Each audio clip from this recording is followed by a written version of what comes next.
Today's video is going to be on externalities. And externalities is a concept in economics that comes under the category of a free market breakdown. So a free market breakdown is when normal operations have external effects that affect the society or outside of the company, and sometimes a negative way, sometimes a positive way. So, for instance, let's say that you live in an area and they put in a nuclear power plant right by your house, or a landfill right by your house. Well, that would be an example of a negative externality, because the landfill or nuclear power plant is going to have their own operations, but their operations are going to spill over into your everyday life. It's going to hurt the value of your house. It might even hurt your health. So the society has to find a way to accommodate that so it makes it work out positively. There's also good examples of positive externalities. It's very common in these areas that are being developed now.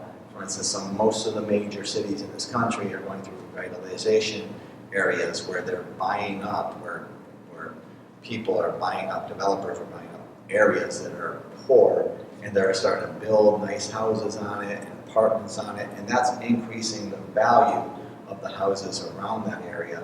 So that would be an example of a positive externality. So externality, spillover effects, pretty much the same thing. So what happens though is, let's take the example of a company that's producing paper. Okay, so we have Bowater here as a paper producing company. And what they do is they provide a product, and the product would be paper.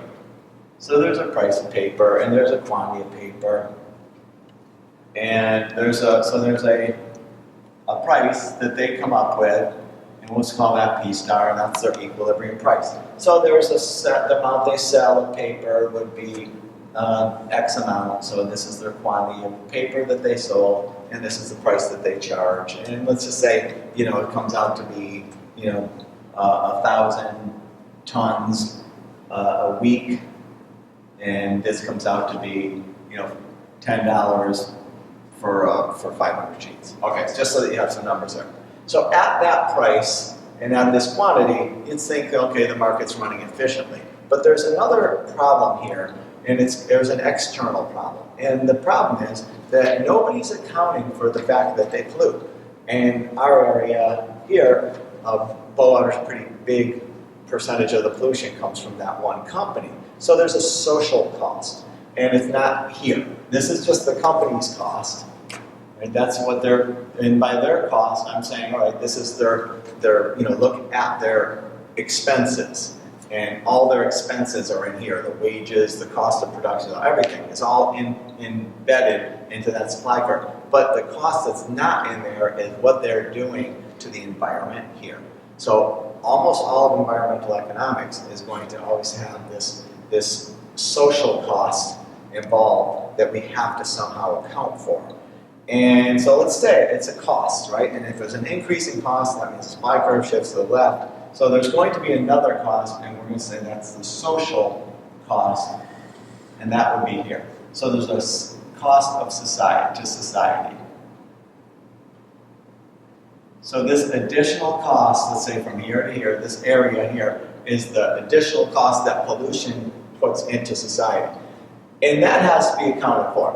So if that was the case, then the price of paper would actually be higher. Let's just say it should be $20 instead of $10, and there would be a lot less paper sold instead of it being 1,000 tons sold per day, or it would end up being 800.